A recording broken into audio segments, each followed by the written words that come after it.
Early on a Saturday morning is no time to start hearing heavy machinery going on in the neighborhood. But what if you hear that same sound in Australia's open heath habitats and woodlands? Did someone put gravel in their didgeridoo? No, that's the song of the Sandgrinder cicada. And to other cicadas, it's the sweet music of life, death, and taxonomy.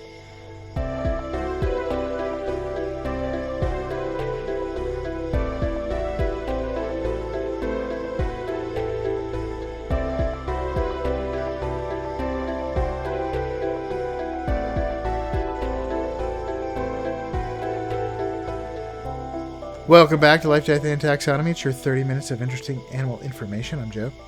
And I'm Carlos. Thank you to Cassie for the creation of our theme song. To hear more of Cassie's music, please search Cassie Michelle on YouTube or Spotify. And a very special thank you to our patrons. Thank you so much for your support. It's greatly appreciated. Thanks for helping us keep the lights on. If you'd like to donate, just visit patreon.com/ldtaxonomy or click on donate on our website at ldtaxonomy.com. And today we're talking about a bug that sounds like a power tool, but more on that later. Tim the Toolman Taylor. Mm-hmm. No, he doesn't sound like the tool man. He sounds like the tools that the tool man uses. Exactly right. I was in Home Depot and I saw something that was sponsored by the guy who plays Al. Mm-hmm. And I was like, is he actually a tool man? He is actually a tool man, yeah. Or is he... Or did you just play one on TV? Bob Vila was like Tim Allen's on that show. He was like a rival tool man, and he's a real tool man in real life. On the show, yeah. Well, on the show he was the rival, but Al was his assistant or whatever, and he's also an actual tool man. The only person who didn't know his tools was Tim Allen. Yeah. It was Tim the Toolman Taylor. Yeah, exactly. I feel so lied to. And in real life, Tim Allen is something of a tool man himself. Oh, is he really? Yeah. Oh, I see. I see what you're saying. Was that an indictment on his character, or does he actually play? Is he actually good with tools? In the show, like his character? No, his character as a person, Tim Allen. Well, in the show, like I don't think he's bad at tools. Like no, in the show, he's just not as good at tools as like everyone else, and it's funny because he's arrogant about it. Oh, I see. I was like, I don't know anything about Tim Allen. As a person. in real life, I think he also, every show he is in, he's obsessed with restoring cars. So like every character he plays in a TV show likes cars. That's one of the first things that Buzz Lightyear does. Is he's on a skateboard rolled underneath his space. Exactly. His blocks to fix it. Yeah. I was gonna say not as Buzz Lightyear, but nope. He fixes a vehicle. Yeah. It's one of his debut moments. Anyway, we're not talking about Tim the Toolman Taylor. We're talking about the Sandgrinder cicada. That's right. Sandgrinder is definitely going to be by Mad Mac's name. It's a suggestion from Rowan, patron Rowan. Thank you, Rowan. Thanks, Rowan. He's giving us a lot of good Australian animal suggestions. He said he's seen this one in real life. It's a cicada. Like, they are everywhere, right? Sometimes they're underground.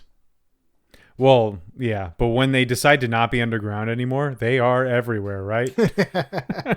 I think we've done a cicada before, and we talked about that like life cycle situation. Yeah, the fact they spend like 17 years underground and then come out for like a month and eat everything, mate, and then die. Yeah, well, they're like larvae. They're in another they're not in cicada stage. No, yeah, they haven't pupated yet. Right. But anyway, so the sand-grinder cicada is also known as the sand dune cicada. But we're going to call it here the circadans. Oh, I almost said that right. And Timpani Chalamet. Good. because it's a dune. They like dunes. Mm-hmm. So does he. But would you like a taxonomy? Sure. Would you like a bunch of really long I'll take one. words in another language? Mm-hmm. Okay, it's in a kingdom you know, love, and are in. That kingdom is Animalia. The phylum is Arthropoda. The subphylum is Hexapoda. 6-legged arthropod. And then the class is Insecta. All insects have 6 legs. The order is Hemiptera. The family is Cicadidae. Cicadidae. Which are cicadas. The tribe is Cicada. I didn't practice this one. Cicadatini. Oh, that's Italian. Cicadatini. Sounds delicious. Like a little. If you found a little cicada, that has to be what you call it in Italian. Oh, c'è un cicadatini. The genus is Arenosaltria, and the species is Frodo. If you ever read The Lord of the Rings, all the hobbits address each other with Hullo, like Hullo. And whenever I was doing the research for this, that was all I was thinking about. Oh, Frodo. Yes. So, since we're in the business of naming things, and business is good, it's time for my favorite part and the listener's favorite part of the show, Nitty Gritty Nomenclature, which is part of the show where I ask you, Joe, a question, and that is, what is the English translation for the binomial nomenclature, which in this case is Arenosaltria fullo. Does that mean A, sand musician trampler, B, desert trumpet beetle, C, 3-song arena screamer, or D, golden song hopper? Give me the first two again. Sand musician trampler is A, and B is desert trumpet beetle. One of them song? 3-song arena screamer is C, and then D is golden song hopper. I'm going with this song arena screamer or whatever. The 3-song arena screamer. Final answer? Yeah. That is incorrect. It is sand musician trampler. Saltria is a musician. Okay. But it does have to do with a song. And then areno is sand in Latin. In Spanish, sand is just arena. Okay. And then fullo is it's actually a title.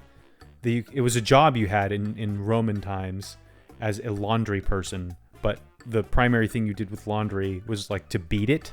You'd beat the laundry.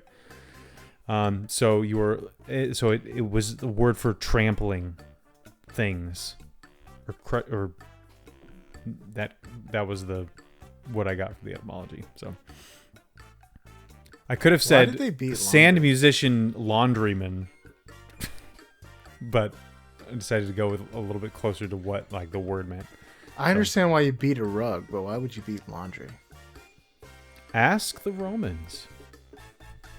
Thank the Phoenicians. Remember how easy it was to beat your laundry? Thank the Romans. Okay. All right. Yeah. Sand musician trampler or laundryman, or laundry person, if you wanna go with that. Would you like to know about what this looks like? Sure. It is very cicada-like. It's kind of like housefly, kind of grasshopper-ish, kind of Sid the Sloth in the face. As far as cicadas goes, it is medium-sized. It has a pretty chunky body, and it has a very broad head with its eyes on either like extreme ends of its head, which give it kind of, again, the Sid the Sloth hammerhead shark kind of look. Other than that, it's kind of got the B-shaped body. It's usually a mottled brown, tan, gray, black. Helps it blend in with brush and sand. It is covered in a hard exoskeleton, like arthropods are wont to be. And it has transparent wings that are long and have delicate lace-like veins that go over the extent of the wings, and the wings fold neatly over the back. It has short, bristly hairs that cover parts of its body, giving it kind of a dusty appearance. And it has strong legs for digging in the sand. And I'll leave it there at the description. But again, it kind of fits squarely in the middle in terms of cicada size. So, how big is it? Great question. Welcome to the Beloved Measure Up segment. The official listeners part of the show. The part of the show that's when we present the animal size and dimensions in relatable terms through a quiz that's fun for the entire family. It's also part of the show that's introduced by you when you send in audio of yourself saying, singing, or chittering, or buzzing the words, or drumming the words measure up into ldtaxonomy@gmail.com. We do have a new measure up intro this week. Nice. It's been ages. What year is it? This is from Daniel, and this is one of Johanna's old camp friends that he listens to the podcast. He learned about it, and he's been listening. Thank you, Daniel. Nice. Let's hear it. Without further ado, the listeners part of the show.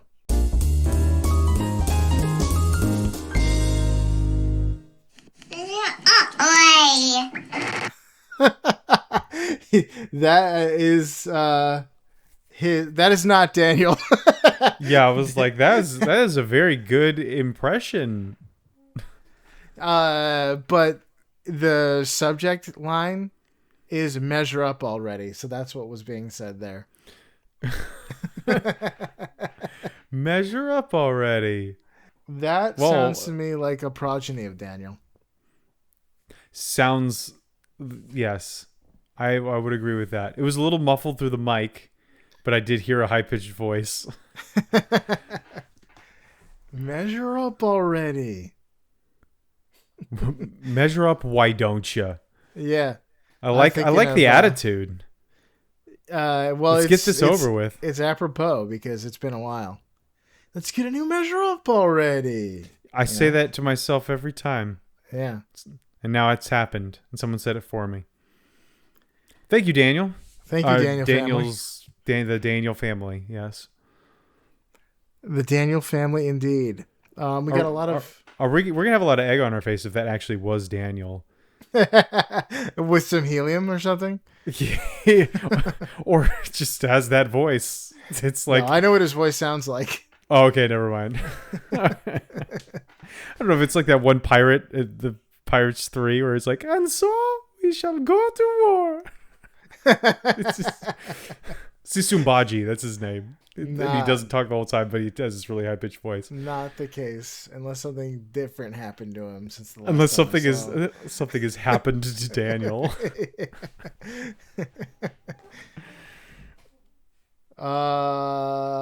Let's talk about their body length.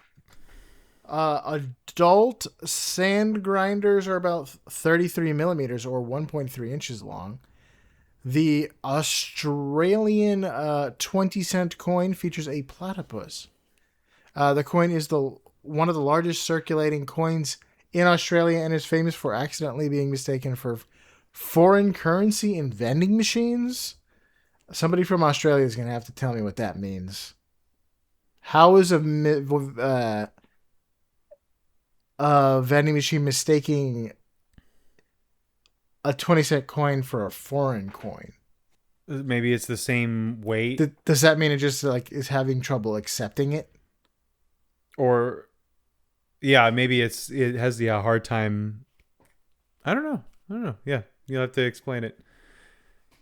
And if it is accepting it as a foreign coin, I hope it's a coin worth more. You It's know, like, yeah, thanks for this euro. it's This got to euro, be an Asian coin that it a thinks it whole is. euro. I don't know. Maybe their money is close. It looks. I mean, at least their paper money looks like the euro. So, But like, I it's mean, just colorful and. if they're gonna have foreign coins in their vending machines, that they have to build in like some sort of protection against it, it's gonna be an Asian coin because they're in Asia, essentially. They are not in Asia. Pretty much. They're in Oceania. All their local television is Asian.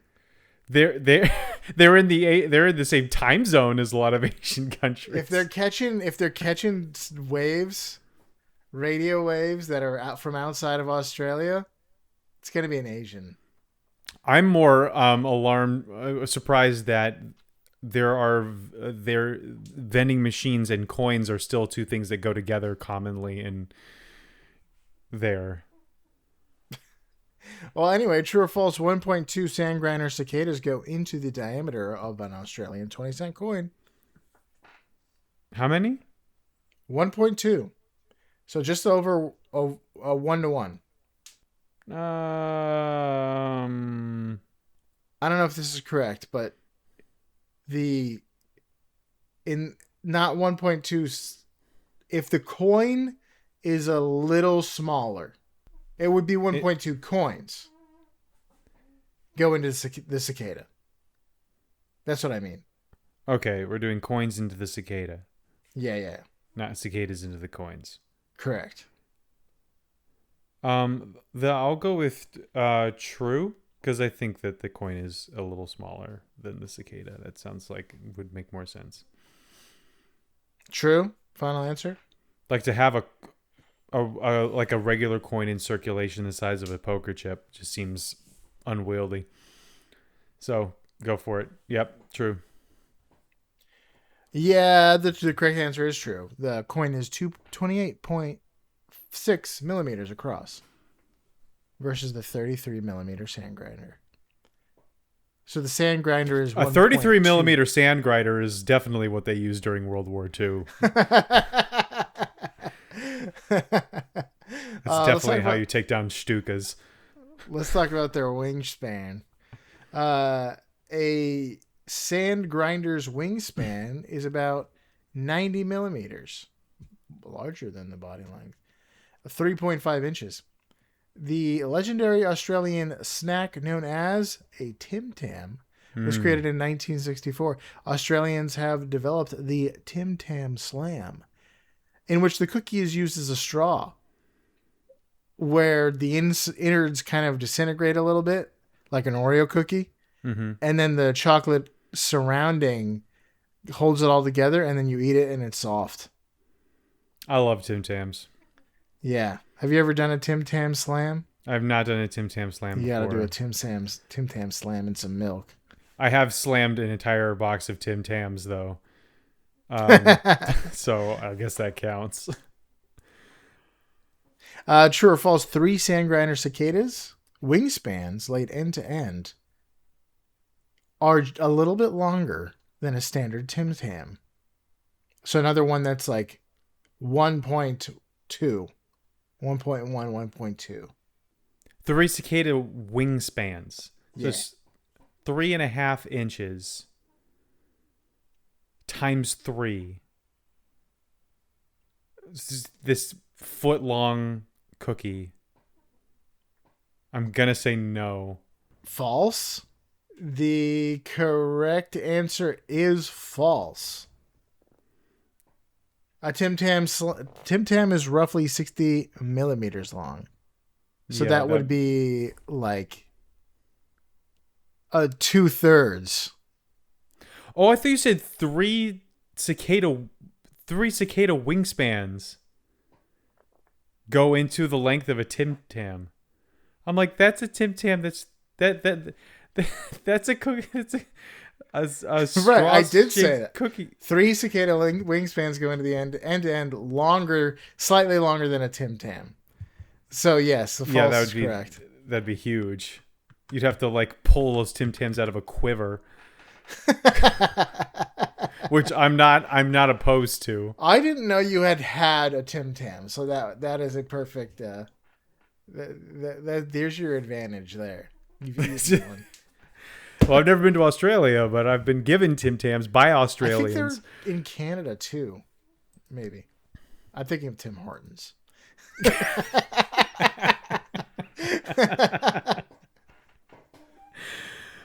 Close. I've had Tim Hortons too, and that's delicious. Delicious donut holes. Forgot what they call them. But man, they're good. So much better than Dunkin'. Anywho, now I'm do you have any... starving, man. Me too. I want some sweets. Yeah. Let's slam some Tams. Do you have any fast facts? I sure do. As we have alluded to, the Sandgrinder. Why am I saying grider? The Sandgrinder cicada is found in Australia, but specifically Southern Australia and Western Australia, where there's a lot more sand. There's a lot of desert or in those areas, but it does like the coastal dune systems in South and Western Australia. They prefer loose, sandy soils, dunes, scrublands, whereas a nymph, it can be underground and easily burrow among the plant roots. It eats these plants and sips the fluids out of these plants using a straw-like proboscis, the mouth part. And they, like other cicadas, they spend years underground as nymphs before they mature into adults and come out of the ground and fly and eat and mate and die. So it's a bug's life. They didn't put that in the Pixar movie. They are generally solitary, but they can come together in large numbers when they emerge, and that turns a quiet dune into absolute anarchy because cicadas are loud. And we've got cicadas here, mm-hmm. and that is the sound of humidity. We just need Simon and Garfunkel to come up with a sequel, The Sound of Humidity, and it's just 3.5 minutes of cicada noises. They have good, their coloration allows them to blend remarkably well into sand and dry vegetation, so it helps them to stay off the menu. Although they do have to keep an eye out for birds, reptiles, spiders, small mammals. It is Australia. There are predators. Keep an eye out. Over here in America, they say that you can eat a cicada. They're edible. I don't know. Like, there's lots of species of cicada. I wouldn't just go popping bugs in your mouth. But yeah, I mean, they're probably not like munching them. They're probably not like poisonous or anything, but I imagine some taste better than others. In Australia, don't eat anything. You don't know what it is. Just eat Tim Tams, really. That's all you need. Yeah, there you go. It's just diet of exclusively cookies. After molting, the cicada will leave its empty exoskeleton on clinging to plants and sticks, which I think we've mentioned during the last cicada episode we did, but that was like one of my favorite pastimes in Indiana when we go up there for the summer, is because the cicadas would come out and the trees would just be covered in these what looks like bugs, but they were just empty shells. And you could stick them on your shirt, so you just you look like your shirt was covered in bugs. And we have them here. And my daughter just had an absolute fit, thinking that I had a bug on my shirt. It's like, no, it's just a shell. And then they started collecting them. And here's a interesting fact: the underground tunneling that the nymphs do helps aerate the sandy soils, so they are accidental landscapers. They don't send you an invoice. So That's great. no, and I'll leave it at that. You have any major facts? Big Yeah, ones? I'm calling this major fact grinding my gears. Uh, Many cicadas produce a rhythmic song. Song is a strong word, but it has distinct phases. But the Sandgrinder song is often described as continuous, harsh, and grinding. That's probably why they got the name. It's a continuous buzz. Continuous, harsh, and grinding. And if you don't know what it is, it sort of sounds mechanical. So I'm going to send you a link to here. This is the sound of a cicada in Australia. I cannot, for the life of me, confirm that this is this species, but it is an Australian cicada. So here's what it sounds like.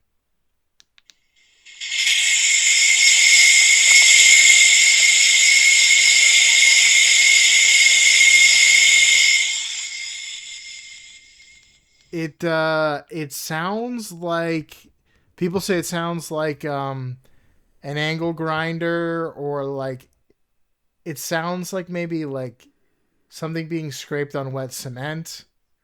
Uh it is it does sound like a metallic or a concrete grinding sound.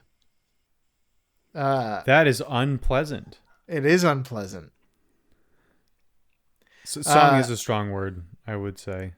The ones that the one cicadas that I've heard here are also pretty continuous. Maybe there's some like starting and stopping, but to me it sounds like a buzz, like a maybe like a continuous like rattler or something like that here. But this is definitely more of an angle grinder tool sound.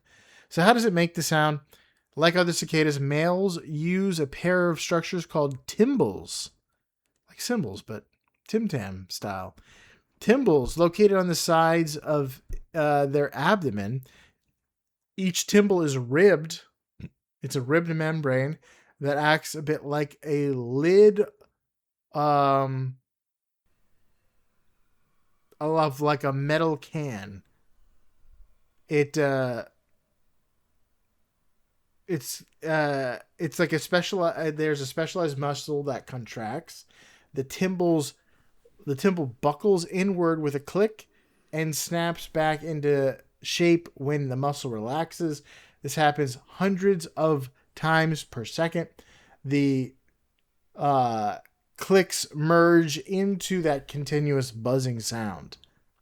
So it's kind of like, those like spinning things, those spinning noisemakers that people bring to sports. That's what I think about when I'm, and it's just like, it's a bunch of clicks. Yeah. Kind of put together. Like they just really, really fast. Or like putting a playing card in the spokes of your bicycle. Yeah. Except to make if it that sound like a motor. playing card was made out of metal. But the description of what it looks like sounds like a Snapple lid. You know how like you can press it in and it'll make that clicking sound? Yeah. It sounds like it's that, and like a muscle is making the clicking sound, and it's doing it so rapidly that it sounds like a buzz. Yeah. And the abdomen itself acts as a resonating chamber, amplifying the sound. Like kind of like the body of a guitar. A hollow body of a guitar amplifies the strings. This bug's body is designed to amplify the buzz. So how loud is it? Amplify your buzz. There's a catchphrase. Yeah, for like a IPA. Although you don't really see advertising like that anymore. That's way too extreme for an IPA. No, they would just be like, you look cool while you have it and do it responsibly. Precise measurements of how loud this particular species is, are hard to find, but the Australian cicadas are among the loudest insects in the world. Some species exceed 100 decibels at close range, which is like Is that comparable to a a chainsaw or chainsaw? a Yeah. motorcycle or a sporting event. Super loud. The Sandgrinder isn't cited as Australia's absolute loudest, but it's the fact that it's continuous makes it extremely noticeable if you're near it. Um, it, it so why do they have to be this loud? So why do they make this call? Obviously, it's attracting females. It's done by the males exclusively, so the females are listening for the males, and may move toward the most attractive buzzing sound. And a louder, more persistent call can advertise a healthy male. If I can be super loud, and if I can never stop, obviously I'm healthy. I'm in shape. I can make a buzz. It's a buzz about town. Um, and then it's sort of like the cafeteria effect. When you were a kid in the cafeteria and your teachers told you, everybody use an inside voice, just kind of relax in here, okay? Just eat lunch.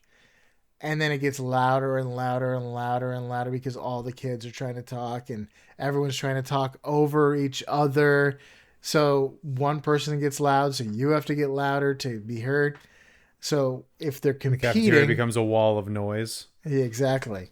Uh, so competing with other rivals in a particular area, volume helps an individual stand out, but everyone's trying to do that.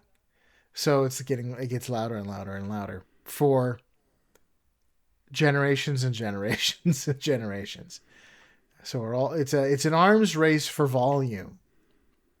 The louder you are, the more likely you are to have offspring, and your offspring are likely to be loud too. Also, here's another thing: predator dilution. If everyone's loud, one insect calling really loudly, well, we're going to find it. But hundreds calling at once is a wall of sound that can make it difficult for predators to pinpoint any single cicada. I guess the female cicadas are better adapted at locating the one she likes. I know, yeah. Well, it's like, wouldn't that also work against what they're trying to? They're trying to be found, but not be found. Exactly. So you have to like download the cicada patch to be able to tune into it, tune into the frequency. Did you update your drivers, Mr. Bird? No. Well, then you're not going to have any idea where these cicadas are.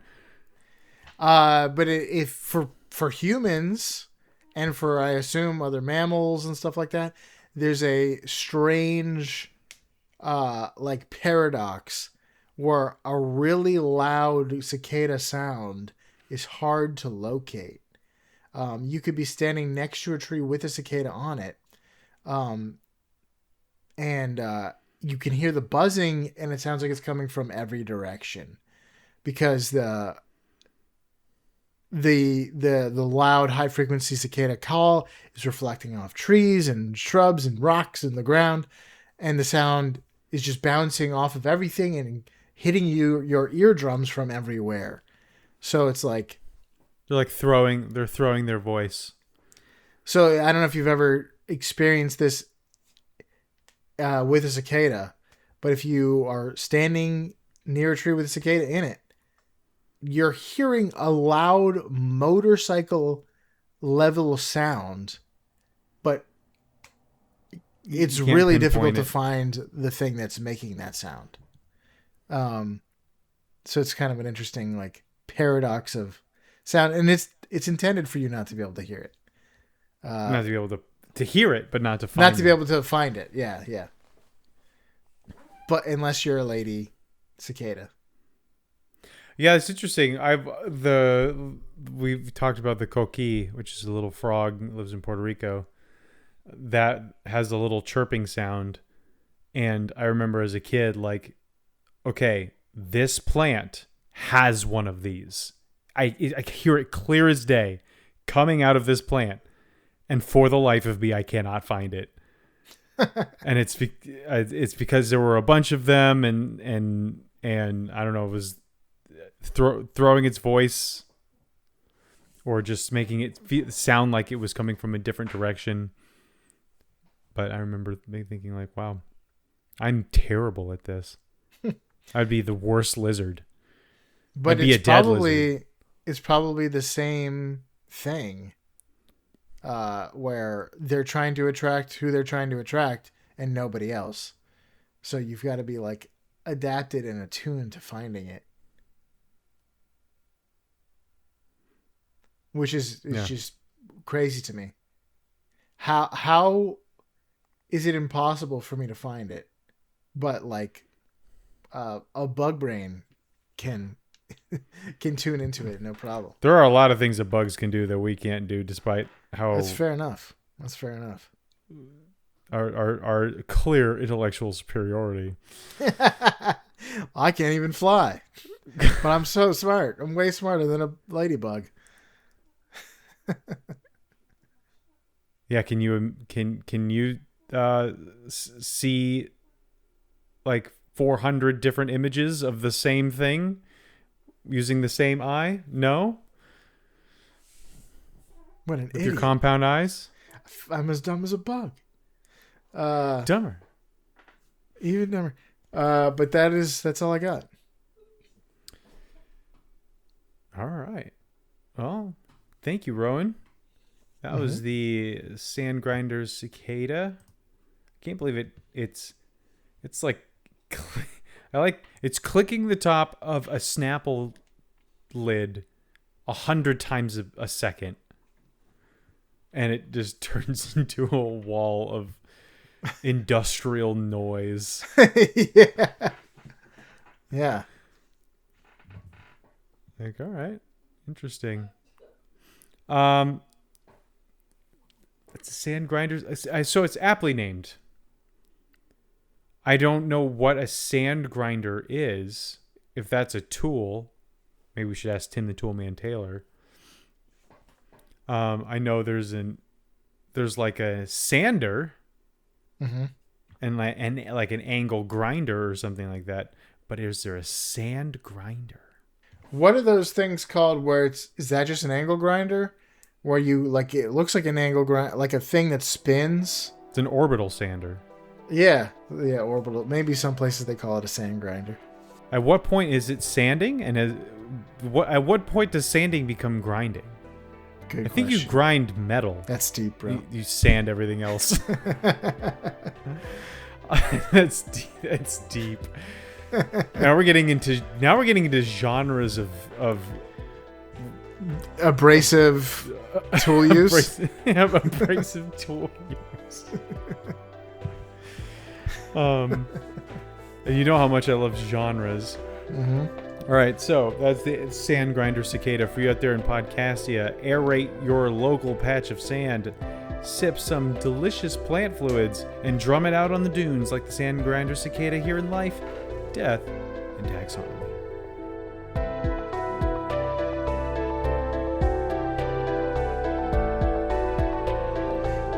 Hey Taxonomy Titans, I just want to remind you that we have a Patreon that you can find by going to ldtaxonomy.com/donate. All of our episodes are uploaded there. Sign up for free to engage with us, leave episode suggestions, or chat with other animal enthusiasts. If you find it in your heart to donate, it will help us cover some costs and continue to make the show. Plus, we'll thank you every week. Most importantly, thank you all for listening.